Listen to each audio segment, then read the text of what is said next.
Magandang araw po sa inyong muli mga kabansa. Ito inyong lingkod, Dado Paglinawa, na nagbubungad ng pagbati sa lahat sa inyo. Sana naman ay ngayong araw na ito ay matiwasay ang inyong kalagayan. At habang tayo ay nakikiramay sa mga kalunos-lunos na nangyayari sa ating kapaligiran, maraming naghihirap, maraming naakusahan na walang kasalanan, maraming tinutugis. Ang bagong narinig ko ay tanim krimen. Tanim krimen daw. Yung mga negosyante ay pinagtataliman ng krimen para magkamakros. So parang na rin hulid up yan, mga kabansa. Pero hindi ko mapapalumpas. Ewan ko ba? Itong si Antonio Contreras na hindi naman niya tinatago na siya ay Vice Chairman of the Board ng PTV Network na government television ay masyadong sa verbal abuse na nag-iimbento na, no? Nag-iimbento na ng kanyang mga sinusulat. Nakakahiya. Dahil professor pa naman siya ng University of the Philippines, Los Baños, at dating professor ng De La Salle University, pero mukhang wala na siya sa De La Salle. Dito na siya sa kabundukan ng Los Baños. Aba, ito ho, sinabi. Tingnan nyo kung hindi kayo matutumba sa silid. Huwag mo na paparatingin dito. Sara Duterte will be remembered as the worst education secretary ever. Not just for failing to solve all problems, but for introducing new ones. Weaponization of funds, politicization of the DepEd, demoralization of teachers. Bago yata ito, mga kabansa. Ako po ay member ng Bloggers Association ng DepEd, ang tawag ay DepEd Tambayan. Wala na ako na ganito mga reklamo. Pero, dahil nasa payroll ng gobyerno, itong si Antonio Contreras na columnist din ng Manila Times, no? Ay nagiging cannon fodder po siya, no? Masyadong agresibo sa mga kritisismong walang base. Pag-iimbento lamang ng mga bato na itatapos sa direksyon ng ating Vice Presidente. She presided over the greatest learning crisis of our era and chose self-interest over national duty. Wow! Tony Contreras, hindi ka lang kalbo, hindi ka lang bakla. Ano ito? Chose self-interest over national unity. I wonder what percentage of our population will agree with you here. Ikaw, sumama na tuloy itong si, ano ba ito si Tino? Congressman ba ito? At ito si Auntie Claire Castro, mga kabansa. Sabi niya, maaaring matalim ang mga binitawang salita ni Tino at Castro, pero ang kanilang verdict only echoes the public's own conclusion. And if there is one lesson to draw, sabi niya, it is that education cannot be entrusted to incompetent politicians. Sino ang binabantyaran mong incompetent politician? Ikaw itong incompetent commentator. The Duterte years in DepEd must be a cautionary tale. Never again should be the future of Filipino children be sacrificed to mediocrity. Dahil dyan, binalikan kayo ngayon ni Sara Duterte. Foreign beef. Paano naman mangyayari itong mga aligasyon mo kay Inday Sara? Yung isang SONA, I believe that was the SONA of 2004. Walang binanggit, kundi 2004, 2003. Walang binanggit na achievement. I-reviewin mo yung sinabi ni Presidente Marcos sa kanyang SONA. 3/4 ng kanyang SONA was about the reforms that were undertaken in the Department of Education. So, pinalalabas mo ba sinungaling ang ating Pangulo? Di ba parang ito sa amin, no? Wow! Ewan ko lang, ha? Pangalawa, nung nagpapaalam si Sara Duterte na gusto na niya mag-resign from the Department of Education, abay, pinipigilan pa siya ni Presidente Marcos. Baka daw meron siyang gustong ibang pwesto, ay ililipat daw siya doon. No? At medyo nag-isip ng kaunti ang ating Vice Presidente. Pero nung magbeso-beso sila, nung palis na si Vice President Sara Duterte, ito ho, she also said that when she offered her letter of resignation on June 19, 2024, after a meeting, the chief executive asked her why she wanted to resign. At nag-offer nga si Marcos, no? Ng ibang pwesto. Ang sabi lang niya, sabi ko, pag-iisipan ko, pero wala akong plano para sa 2025 midterm election. At ano ang sekreto na nilahad ng ating pangalawang Pangulo? Na nung siya ay paalis at nagbeso-beso sila, naamoy niya ang presidente at 10:30 in the morning ay reeking with the smell of alcohol na malamang ay whiskey. So, alas 10:30 pa lang na umaga, lasing na ating Pangulo. So, nung maamoy niya yun, sabi niya, siguro, babae yan eh. Intuitive yan eh. Instinctive. Pero desisyon na siya. Ay, sinabi niya sa kanya sarili, this just confirms my decision to resign. This just confirms my decision to resign. For the record, mga kabansa, nireforman sa ating pangalawang Pangulo bilang kalihim ng edukasyon ang ating curriculum para sa ating mga anak at mga apo. 70% ng curriculum was revised and updated para ma-enhance ang quality of teaching and learning in the Philippines. Ito po yung, kaya miski saan parte kayo ng Pilipinas magpunta ngayon, tanungin nyo ang sino mang public school teacher at alam nila kung ano ang matatag curriculum. Ikaw, kalbo, Tony Contreras, hindi mo ba alam kung ano yung matatag curriculum? Bakla ka kasi. Ha? Mag-aral ka. Huwag mo sisihin ang Department of Education sa pagka mal-educated mo. Mal-informed ka pa. Nagpapanggap ka journalist, pero misinform, mal-inform, and disinform ka.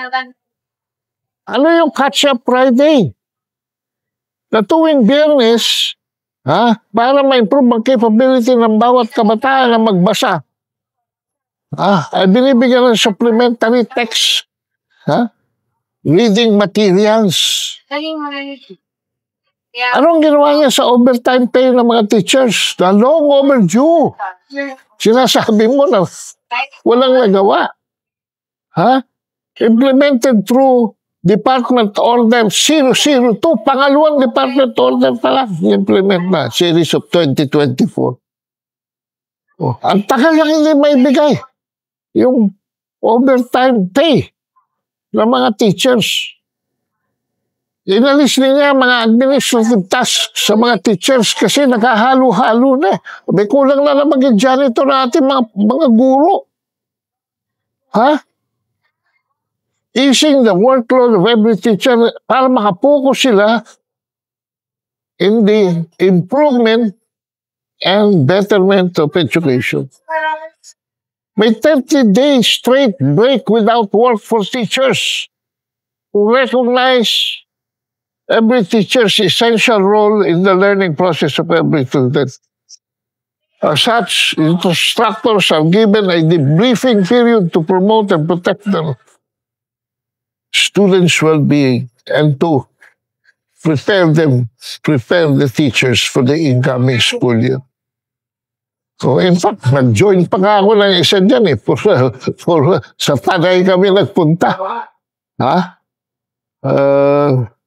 Additional teacher's allowance. From 5,000 to 10,000. This is the largest increase to date.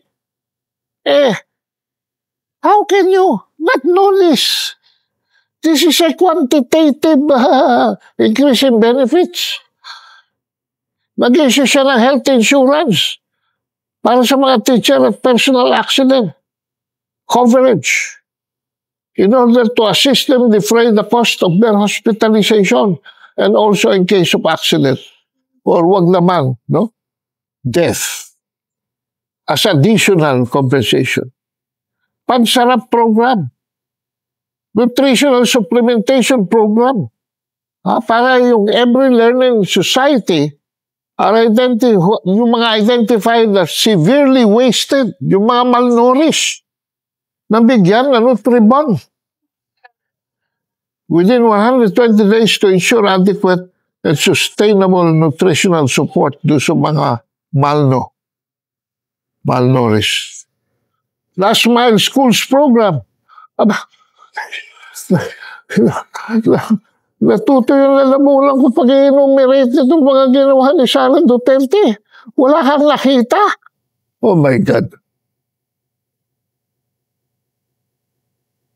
Itong Last Mile Schools Program is giving inclusive education to rural areas in the country.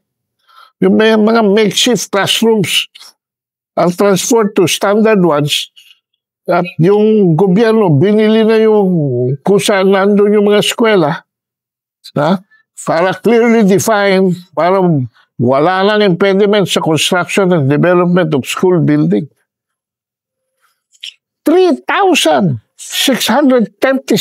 classrooms ang pinagawa ni Sara Duterte noong 2023 to address the scarcity of learning facility in basic education. In-insure niya mga school buildings. Magkaroon ng fire insurance. And kung ano pa yung mga coverage in case of disaster. Repaired 4,500 schools nationwide. Para maging conducive environment for teachers. Ito yung mga naapektuhan ng calamities ng mga school facilities. Nagbigay ng 4,067 e-learning carts. Yung gadgets to students as part of the goal of addressing the scarcity of learning facilities. In this way, education may not be impeded because of lack of classrooms and textbooks. So, e-learning para magkaroon ng distance education. Free Wi-Fi for public schools. Centralized reporting system. National Learning Cup. E-learning implementation. SHS National Task Force to review the senior high school curriculum. Kasi yung matatag curriculum mga kabasa from K to 10 lang yun. So nag-form siya for the furtherance para ma-involve yung senior high school system. 236 trees were planted. 236,000 trees were planted. Para magkaroon ng environmental prevention around the schoolhouses at magkaroon ng environment and ecology consciousness ang ating mga kabataan.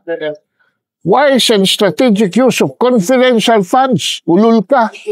Hinahanap mo yung 120 confidential funds. Clear na siya ng commission on audit yan. Ano pa yung chismis at fake news na sinasabi mo na accountable siya na ng misuse of public funds. Alam mo, Tony, mabait lang ating Vice President. Kaya-kaya kanya demanda ng libel pagsisinungaling mo. Nag-iimbento ka ng informasyon. So, saan niya ginamit yan? It is imperative that we prioritize the well-being of our young citizens and safeguard the peace and order that underpins our society. Oh. So, ginawa niyang safe ang environment. Safe against petty crimes, street crimes, mga dope addicts.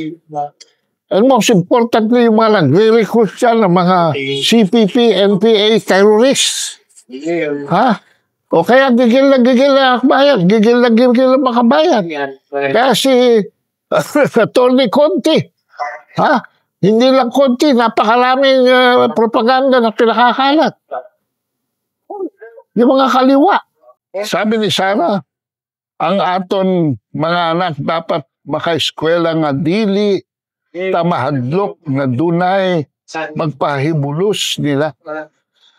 Dapat makapanigurado ta na dunay tamahatag kapagtaon na baon sa ilaha.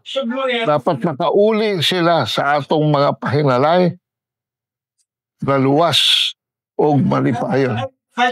Our children should go to school without worrying that they could be in danger. We should ensure that we can provide them with food. They must come back home safe and happy.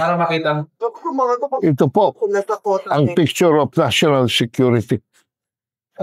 This is where the confidential fund was spent. Maraming salamat po sa inyong pakikinig. At huwag tayong maniwala sa mga bakla na kalbo pa, sinungaling pa. Tony Contreras, sana naman tamaan ka lang ng kidlat para matawa ka. Kaya ang ginagawa mo, bilang Vice Chairman ng PTB po, ay hindi na nakakatuwa dahil nag-iimbento ka na ng sarili mong mundo. So mga kabansa, dito tayo magtatapos for now para sa episode na ito. Maraming salamat po.